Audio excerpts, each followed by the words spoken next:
Welcome back to Why in the Morning. Special thanks to Alex for that informative and amazing interview.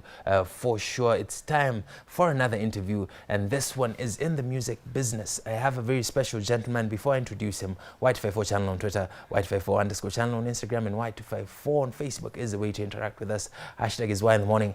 Hashtag is Entrepreneurship Tuesday. Talking about music business. Yes, most of us just get into music for the fame. What Tanzania wanaita kiki. But I have this gentleman, Cyprian Ongeri, with 10 years experience in taxation, financial planning, and most importantly, he says, in real life, is in the music business now and is here to share some of the knowledge he has. Karibu sana. Asante sana. All right, your camera is number 4. Number 4.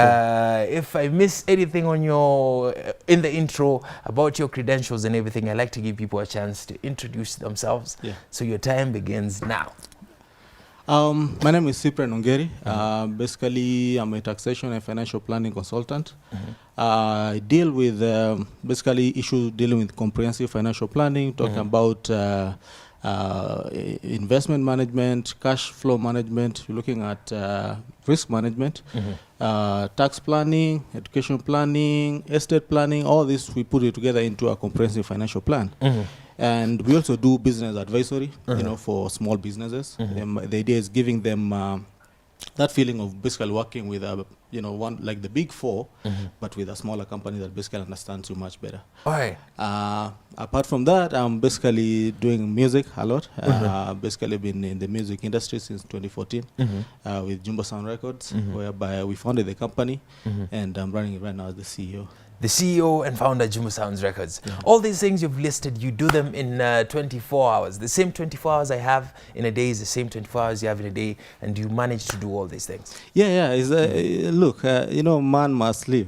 Yeah, man must live. Man must eat as well. Man must eat, you know. And you know, the economy is not that palatable to us, you know. So we have to find a way of basically running a lot of different things and looking at the music perspective, in as much as it's a beautiful kind of industry, you know, it's not very financially motivating. Right. So sometimes you have to do something else to make sure that you are, you know, other things run. All right. Traditionally in Kenya, we don't see so many professionals coming into the music business. True. Yes. And reasons, they have their own reasons. Professionals have their own reasons. There's not enough money in that industry. It's a mixed up industry. Legislations are not clear in that industry. True. And whatnot. You have a very good background in finance and all these things. How did you end up, how did you get to that point where you say, all right, I'm going to invest my brains in this music business? It's all about passion. You can say it's all about passion, you know, and a mix of different other things.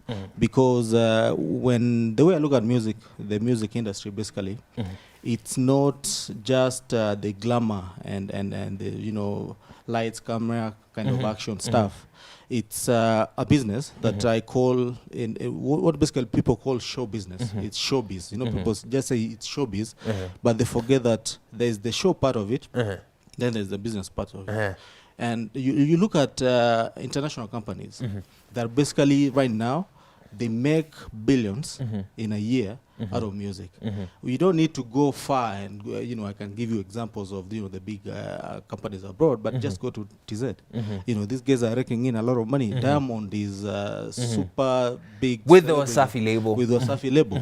So for me, I looked at that and I thought we still have an opportunity in Kenya that we can basically invest in that industry and make it more structurized.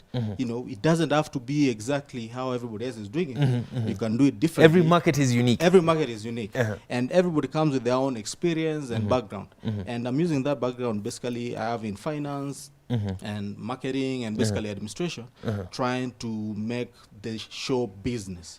Now we are moving, the artists are doing the show part of it, which is doing great music and performance and appearances, dressing up and Instagram and all Facebook. That stuff. And for me, I'm taking part of the business part of it. Now the business part of it is basically taking this exposure that you're getting as an artist, the big name that you're having out there, and transform that into monetary values. And that's now the part that a lot of artists in Kenya and a lot of labels in Kenya, actually they are not transforming into. A lot of them end up at the show part of it. Because it's glamorous, it looks good, it looks beautiful. It's very addictive as well. Very addictive, actually. But then now you forget that at the end of the day, for an artist to be able to dress and come to a show and perform and do all that stuff, you need money. Sustain. That's the money part. That's where basically we are trying to. All right, so that is where you come in as a Jumbo Sound Records. Yeah. And this has been alive since 2014. 2014. Yeah. All right. March 17th. March 17th. You have the exact date. The birthday. You Actually, it was a Monday. It was a Monday. All right, I like this. You probably remember the what was going on when you guys decided to make it official. Yeah, I do remember. You know, the whole idea of even sourcing a producer. You see, we wanted to create something that will give a lot of artists, especially because we set it up actually initially in Eastlands, Komarok, and we are looking at capturing that market of the Komarok area, the Eastlands area. So we are looking at possibility of basically... Which is a very dense population. Very dense population, and we are looking at giving a service that artists could afford, but also make sure that we give quality. Now, getting the producer was a big thing, you know, because we looked around, walked, and tried to get everybody, you know, like, hey, send your sound, let's see what you've done, until we actually centered in on Teddy B, who was our first producer, and he did a great job. And from basically Teddy B and all the work that he did at that time, we still have the name, you know, that we are still trying to protect out there. All right. Yeah. I feel that. All right. So most people don't know that you were recording music back then. Yeah. You are a recording artist, so you understand the business for sure. You see, for me, it's personal. Music is personal. I started doing tukiwa high school, funkies and all that stuff. When we used to write songs with a friend of mine. His name is Robert. He's in the US right now. And we used to write songs. And during funkies, we'll get an opportunity, you know, to go ahead and perform and sing. And people will see like how people were getting, you know, impressed by what we were doing. And then right after high school, between that time when you're basically getting into college, and we started now recording. I actually went to Calif Record. They had a deal. They used to call it Gengemania. Gengemania, they were doing at 4,000, you know. And considering the fact, it was 4,000. Considering the fact that actually we had gone to a couple of studios, I don't like naming them, and some of them were charging us 17,000 back then. You can imagine that was a 205. And then we had this 4,000 deal. We are like, we are going. So we went, we recorded one song, and then Clemo is like, hey, come, keep on recording. Actually, we recorded about a couple of songs. You know, I can't give the number, but it was a lot of music. And in 2008, I left. I went for studies. And at that time, now there was this opportunity that I can do something. And that something actually was me now trying to achieve what I could not achieve through myself, but through somebody else, which is now build a platform that I can give other artists to basically come ahead and basically make it in the industry. The reason I bring your history to the table here is I'd like to understand, since you have experience recording with Calif Records back then, and now you're running a record label, what are some of the things you didn't know back then and you know right now? It's a lot. It's a lot. Let me tell you one thing. You know, when you see, I know the mind of an artist. Right now, I know the mind of an artist. The mind of an artist is you want to go to the studio today, record your song today, and tomorrow, basically, your song is out, you shoot your video, and you're ready to go, you know, and start making money. But then, right now, coming from the industry, I understand that that's not what it is. Music is a slow process. It's not a one-time thing. You know, even the big artists that you see. I don't know if I told you, we used to be with Kinameja back then. Uko Calif. Kwa roof. You know, we used to stay uko kwa roof. And you'll find about 20 of us, you know, in a chapa story. Chasing the same dream. Chasing the same dream. And, you know, he made it. We are still trying. You know. I feel that. But you choose a good path. Yeah. So there is, the things you don't know is that music basically needs a lot of patience. Patience. Music needs a lot of discipline. Music basically is not something that you can rush.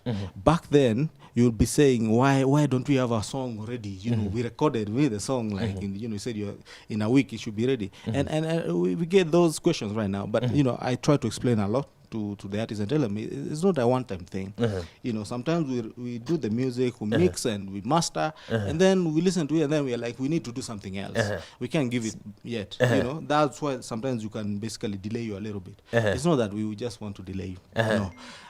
Apart from that, other things that I would say that is different is the fact that music doesn't give you money immediately. It takes time. It takes time. Investment, for sure. Music in itself, actually, music is money. If you don't have money in music, then you must be super good so that somebody who has money will put your money on you. You see? So the key word is money, when it comes to music. But a lot of artists don't know that. They start, just record an audio. Put it on YouTube. And put it on YouTube. Take it to radio Try stations. to push it on YouTube, and you realize there is a limit to how much you can push. Because you push too much, then you become a nuisance, You don't push, then your music doesn't grow. So there's all these other little things that you realize. Even knowing that music itself is not a one-man thing. Music, you can't be an island and expect to make it in music. You must work with a big team.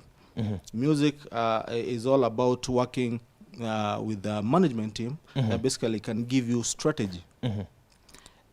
Currently, where we are, music is not even about how good you are or how talented you are or all this other stuff. It's all about strategy. Sadly, I have to agree, yeah. We've seen artists who are not very talented, but they're up there. And we've seen artists who are super talented and still struggling. So strategy is very important. Strategy is very important. And this is always courtesy of the management team. Because you can't do it. You can't do it alone. You can't do it alone. No. As an artist, you can't be the artist and be the promoter and be the one collecting the money. And So a team is very important. Very important. These are some of the things you didn't know. You must get a team. I didn't know that. Nobody told me. Nobody told you need a team for sure. Yeah. So team is very important when it comes to the music. And that is what you're pushing. A team. Yeah. For us, basically the way we are looking at music is a little different. I would say there's a couple of people who are basically doing it the same way. But we're looking at an artist as a company. This artist is a brand, is a company in themselves, and they must have a team that supports them. The team could basically start from the production team. Some of the artists, actually, we get some songwriters, they write the song for them to just sing. That's part of the team. You need a team to be posting your stuff, the publishing and and all that stuff. That's a team. You need a team to be pushing your music out there, because you cannot be an artist now when you unazunguka town with your music. Exactly. And then we try to make them look professional. We don't want our artists running around town. For them, their work is basically you come, you record the music, you do the video, and you wait. We tell you to go for an interview, go for a show, go for any other event that you need to go. So your sole work is to create, and the environment is created for you to create. That's the idea. You see, in music, it's all about creating and being creative. And we even give a very ample environment for artists. We moved our studio to basically a suburb.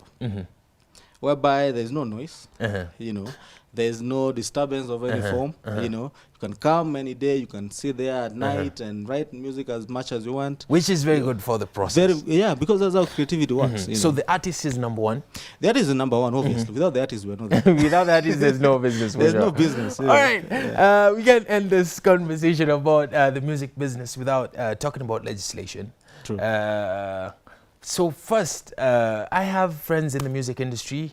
They tell me they've been doing music for a while in Kenya. They've been uploading, but this one time they got a chance to do music to make a song with a British DJ who produced the song. They did the vocals, they sent it, and then the song was released under the label in which the producer is signed to.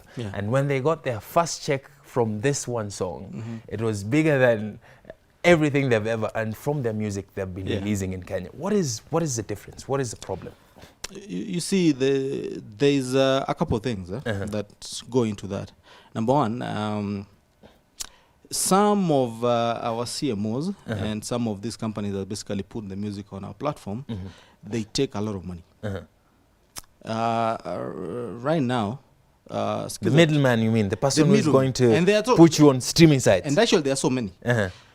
You see, you have that guy who come and tell you, I'm going to put your music on Skiza, I'm going to put your music on Boomplay, and, all these platforms. You know, that guy is already, he's already a middleman. And then this guy, he goes to Cellulant, for example. I mean, there's so many other there. That's the second one. Because Cellulant is the one now who does the coding for Skiza. And then he goes to Skiza. You see? Now, when the money comes in, Skiza keeps 70%. You see, which is already killing. Yes, which is very... it's up for debates, by the way. Honestly, these are real figures. I'm not making figures.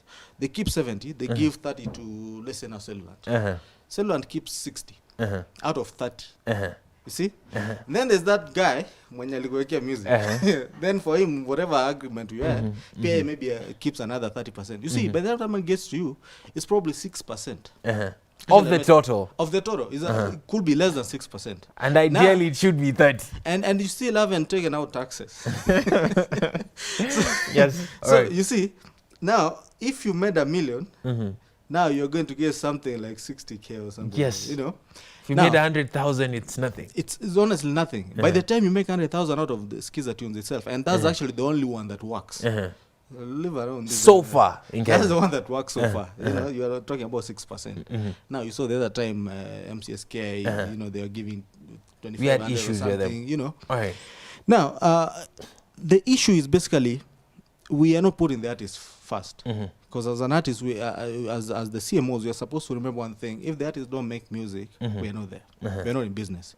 And so they should be encouraged to keep making music. Yeah, they should. I don't see why maybe Skiza, which is Safaricom, basically is keeping 70% for giving us a platform. Because what they give you the platform, they don't basically distribute the music for you. They don't tell you. They just give you the platform. Yeah, you get the code, and then you're supposed to. Up for debate. That is one distributor that you have a problem with. For sure, it's out in the clear. Because why are you keeping 70%? All right. And I'm the one who was telling my people to subscribe. And you're the person who recorded the music. And everything. The videos. All right. So, what do you think is the future of distribution deals to cut out this middleman and everything? How are you guys doing it, or what is the future of it? The future is just one, basically. Record labels, they be record labels, they do the publishing. That's it. If Skiza wants your music, they come to the record labels. They get it directly from there. It doesn't go through the middleman. All right. Because at the end of the day, I mean, we're trying to structuralize all these other things. Even the priest can camp and all that stuff. But at the end of the day, there's really no money coming in because there's a lot of people, because Prisk says we have to pay for the management. All right. The guys, which does not make sense. So the record labels need to publish their own music. If it means creating your own website, do it. Actually, for us, we are basically right now working on that. All right. So the record label needs to publish their music. Publish your own music. All right. We're living in the age of independent artists. I'm pretty sure you've had this term so many times. And record labels execs don't really like it. They don't like it because you don't want somebody taking part of the part of the business. All right. But what is trending now is record labels giving independent artists distribution deals. Yes, where you get the artists doing their own thing there, but they bring the music and then they get distribution deals to cut out the middlemen so that their money can come in one basket and then just get their cuts. Is this something you're offering or planning to offer? Actually, we offer that, but you see, it's not like what you really want. You want somebody you bring on board and you can stay with them and mold them, in the way that you feel that the industry is basically going. And when you have a lot of independent artists, there are people who come here today, next time they are somewhere else, and you see now even if you're working on a strategy, it's very difficult for you to basically use it. Working with somebody like that. Yeah, because now he's here today, the next time is another record label. They tell him something different. Kesho ingine is somewhere else. So it's very difficult for you to follow that process that you're basically working on. So it's something we do. We still do it, but we always encourage, somebody to come on board, and basically people, talented artists, come on board and stay with us give us some time, give us 2-3 years or something like that, that we can basically mold you in ways that we have seen things working. The industry is a different animal out there, For it's sure. not as easy as you may think. With many heads. It's crazy. But the indie guys are there. And the indie guys are there, and the industry needs everybody. Anyway, basically we need everybody, because we also need to find different ideas from other people. And actually even a lot of record labels, they sign actually artists from the indie guys. They will say, hey, come on, I see people what who have you're been doing their own thing for a while. Doing it, and you have the stamina, we see we can make it. Then if we give you some little push, then we can make some billions. So that you don't start from scratch, as always. So as an artist out there, even if you're looking to get signed, or even if you're looking for a deal, do your own thing. That is something. Do your own thing, because I won't notice you if I don't see you doing something. There is very little times that I will basically get somebody who has never recorded and identify that this is actually a very good artist, because how, I don't know. How do you tell? I don't know how do I tell? And how many times am I going to be walking around the clubs and trying to scout and find them. Scout and find that guy. But we have actually found those artists. There's one artist I got from Mombasa. Her name is Frida Karambo, very good in gospel music. She released her first song, and our next song, basically, they are ready. But there's those strategies, like I said. Yeah, she's very good. But as an artist, try to do something first before you come to us. Show us, I've recorded this and this is how I sound. Because you do me and voice notes on WhatsApp. It's kind of unprofessional. Send a demo. Send something. Yeah, it's not only unprofessional. It's also, I don't know whether you recorded that. Okay, I saw that. It seems you've seen a lot of catfish in the industry. The you need to be very careful. All right, so that is Jumbo Sounds Records in a nutshell. All right, so before you get to giving the viewers tips on how they can cash in the from their music, I'd like to know, as a record label exec, when it comes to gospel music and secular music, when it's presented on the table, is it all business, or gospel music is treated like something different? We'd just like to know, because we keep watching gospel artists on TV, and we don't understand the dynamics. Sometimes they're here, sometimes they're there. So how do you treat it as a label? Now, look at it this way. Show biz. Show, and there's the business. And like I told you, the artist does the show part. They can do, they will say, I'm praising, and all these other stuff that they will say. That is the show part when it comes to gospel music. For the artist. All right. When it comes to us now, is the business part. And you see, even church makes business. For sure. Unatoa sadaka, yes. Kenya is one of the biggest church markets for church. So we are not different. At the end of the day, we basically have to cover expenses. We have to make sure the artist looks good, because if you don't look good, people won't even like your music. Facts, yeah. So the artist will do their show part, and we'll do the business. At the end of the day, it's business. At the end of the day, it's music business. Self-explanatory. No need to. By the way, let me tell you one thing. You will actually, sometimes you lay blame on even the gospel artist and say, why are they trying to be secular, which of course a lot of them are, but it's because of the industry that we're operating in. There's no money, and the artist still needs to eat, he needs to feed, he needs to do, A, B, C, D. There is some things that you have to do to make that money. Sacrifices. Our industry is not as structured as it should be. So the money doesn't come as fast as you want it to. And you still have to eat. So what do? You do some other things to make money. Thank you very much for the insight, and thank you very much for being honest. As we wrap this up, I'm an artist out there, an artist is watching us right now, and they make really good music. Their chances of getting signed are very low, because there are not enough labels in Kenya.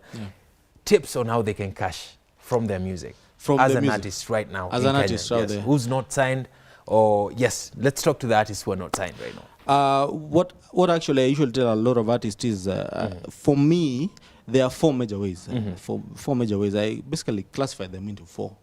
The first way is basically by putting your music out there. Make sure that you promote it. And you're gonna spend. There is For sure. You're gonna spend. You're gonna spend some money. Push your music out there. Get it to the radio presenters. To the DJs and all these other people. Get the music out there. Streaming sites. Before you go to the streaming site, I want you to get the money from royalties first, which is not a lot, but it can, cut out some expenses. Put your music out there so that at the end of the day, you may get something from maybe Prisk or Camp, because at the end of the day, these guys are there. They are collecting the money. Number 2, after that, you do something we call performances. Try initially ukianza, if you are not known, you're going to do a lot of exposure. Exposure paid shows, yeah? You're going to do a lot of them, but don't do too much. Because the idea is if you do too much of them, dilute the brand. The promoters, they talk. They'll be, I want this guy to come to my show. How much did you pay him last time? Say I paid him by exposure. And then now everyone is gonna call you by exposure. All right. And, so you have to get a limit of how much you can do for exposure. Ukimaliza kidogo uambie hata kama ni 1K, hata mimi nipande leo Uber. That's good enough. And then as you keep on going, and your price grows from there. Price is gonna grow. So that's number 2, performances. Number 3 is basically merchandise. And merchandise is basically you can create your own brand. Because after you've had all these royalties, your music is playing out there, you're going to shows, you're creating a brand. Create your own merchandise, t-shirt, a little t-shirt. It doesn't have to be like a super classmates wako hata kusupport. Kadogo tu, there's your auntie and uncles. And you can always start from somewhere. You have to start actually small. Make all the stupid mistakes when you're small. When you grow up, you have done all these mistakes because you don't want those mistakes up there. So create your merchandise, armbands, there's so many places they can go. You can even do your own CDs and compile them, especially like the gospel artists. You can even I've seen an artist who did cups. You do your own cups. So you can data when you're performing, even churches. Churches want to support a lot. They'll buy your CDs hata kama iko na songs mbili ama tatu. That money can be plowed back to your business. It can go back into your business. Now with all these 3, what you're looking at is now the big one, and this is where the money is. Basically endorsements. Music in itself, even Jay-Z doesn't make all the money from just music. Endorsements, you get like somebody like being sponsored by Nike, they make, that's where the money is. Size right now doing a lot of what is doing with soft care. That's where the money is. You see, so all this you're doing is actually building you for endorsements. It's leading to the top of the tree. I'm telling you, the only thing that will work right now is endorsements. So that's what you're supposed to work with. So start little. Keep on, keep on growing until you get that level. And endorsements will always come for the big artists. They will always come for the big artists. Will always have to start with free shows. You have to start with free shows. With some merchandise on the side and building the brand. Thank you very much for coming through to so Why in the Morning. Jumbo Sound Records is the name of the company. Thank you. How can they get to contact you guys? I'm basically on social media. Jumbo Sound Rex. Jumbo Sound RECZ. You can get all our contacts basically from there. Very soon we are launching our website, and the website is basically going to be also streaming music. You can download our music from there. And fully fledged music website. Yeah, fully fledged music website. We can book artists there as well. You can book artists from that website. It's taking a little longer to build, but it's on track. And like I said, we are basically releasing 2 albums. One of them by the end of basically in December, and the other one could be around that time or maybe January. All right. Yeah. Thank you. We had a question on our Facebook, and this is basically around business as well. Right. How do you prefer your transactions? This is directed to you as well, the viewer. It's on our Facebook. You can comment on the pinned post on Facebook so we can share it at the end of the show. But we'd like to get to know Cyprian's preference. How do I... like your transactions. Is it cash, card, or mobile money? Mobile. I just do mobile money. And why? It's very convenient. And I can tell you, now from the financial planning perspective, it's the worst thing you should ever do. You should do cash. When you're paying money in cash, you feel the pain. Mobile, there's no pain. All right. Card, there's no pain. Because you don't see it going. Yeah.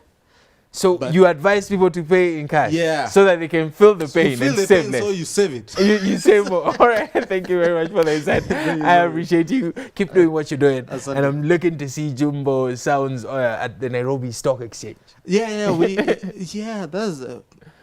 I'll keep you updated. You'll keep you updated on that. All right, yes, we've come to the end of our second interview of the day. Jumbo Sounds Records, you can find them on social media as that. We are the CEO and founder on set with us. He gave us some tips on how we can maneuver in the music business. We still have another musician for Entrepreneurship Tuesday, so if you're an artist out there, this is that day for you. Alex is coming up next. Don't go nowhere, don't touch that out.